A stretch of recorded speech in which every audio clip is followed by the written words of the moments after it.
सावन का महापवित्र महीना चालू हो गया है और कांवड़िए गंगा जी जाकर जल ला रहे हैं और भोले बाबा को चढ़ा रहे हैं।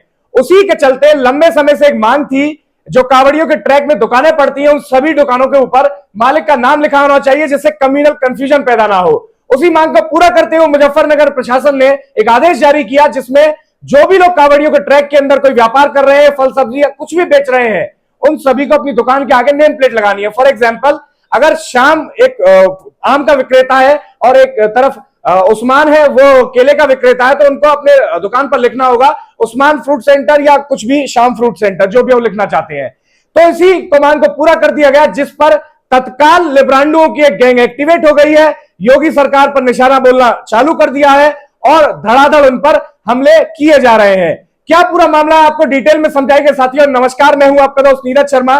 खबर असल में यह है कि जैसे ही मुजफ्फरनगर प्रशासन ने आदेश जारी किया और अन्य प्रशासन जो कांवड़ियों के ट्रैक में पड़ते हैं, वो इस तरह के आदेश जारी करने लग गए, ताकि लोगों के अंदर कम्युनल कंफ्यूजन पैदा ना हो, लोगों की जो धार्मिक भावनाएं हैं वो आहत ना हो।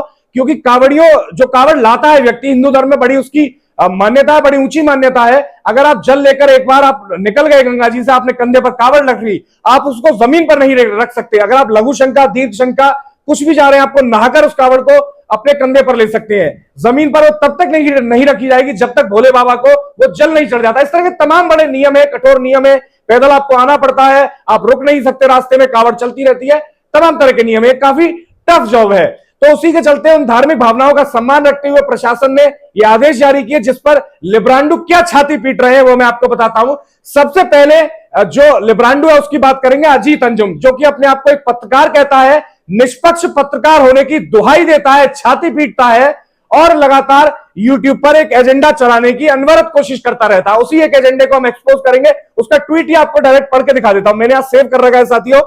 मुख्यमंत्री योगी आदित्यनाथ जी अलग अलग जिलों के पुलिस अधिकारियों से फरमान जारी करवाने की बजाय आप ही ऐलान कर दीजिए कि कांवड़ियों के रास्ते में मुसलमान नहीं दिखने चाहिए। नफरत का एजेंडा अगर आपका ही है तो खुलकर सामने आइए, कहिए कि मुसलमानों को हम सावन के महीने में कांवड़ियों के रास्ते में कुछ बेचते बनाते देखना नहीं चाहते।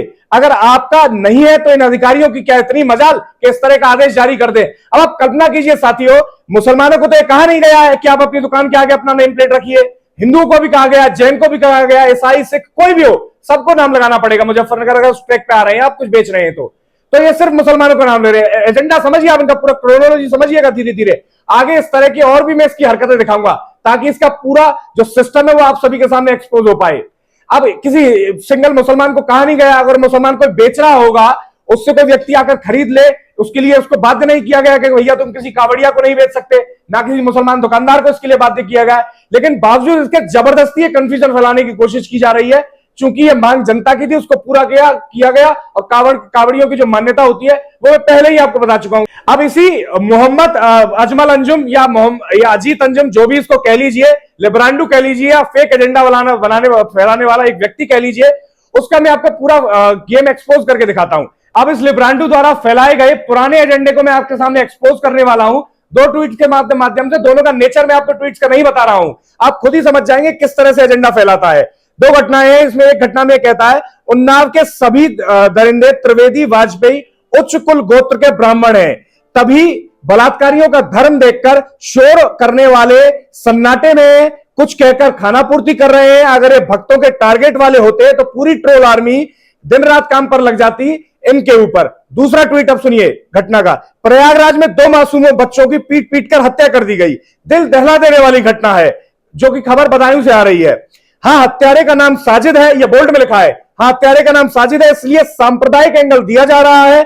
नफरत में डूबे लोग साजिद के बहाने एक धर्म को टारगेट करने की कोशिश कर रहे हैं।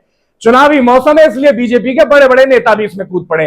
अब आप एक मीनिंग समझिए साथियों, जब उन्नाव के अंदर एक घटना होती है, तब यह दरिंदों का पूरा धर्म बता देता है, कुल बता देता है, जाति बता देता है, यह बता देता है उच्च कुल से है।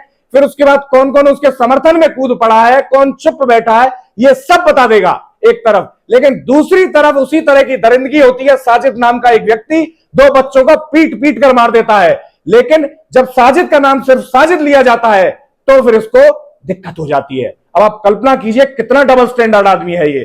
क्यों ये एक तरफ तो पूरा जाति धर्म पूरा कुल गोत्र सारा खानदान खोल दे रहा है, दूसरी तरफ एक धर्म के व्यक्ति का नाम भी भर भी ले लिया जिससे उसका धर्म मात्र ही साफ हो रहा है, तो कह रहा भैया धर्म को टारगेट कर रहे हैं, पूरी ट्रोल आर्मी एक्टिव हो जाएगी, हो गई है। और एक तरफ अगर आप इनका नाम ले लेते हैं, धर्म को क्लियर कर देते हैं, सब नाम भर ले रहे हैं आप, तो आपको अंधभक्त कहेंगे, आपको ट्रोल आर्मी कहेंगे, आपको बदनाम करने वाला कहेंगे, आपको नफरत फैलाने वाला कहेंगे। अब असल में नफरत कौन फैला रहा है आप ही पूरी कहानी से समझ सकते हैं, इनका डबल स्टैंडर्ड समझ सकते हैं, इस तरह की इनकी मानसिकता समझ सकते हैं, कैसे कम्युनल कंफ्यूजन फैलाने की आप सभी के बीच में, हमारे बीच में कोशिश कर रहे हैं। और यह सब करने के बाद सबसे ज्यादा दुख की बात यह है, अपने आप को निष्पक्ष पत्रकार कहने की दुहाई देते हैं, छाती पीटते हैं और लोग इनको समर्थन भी करते हैं।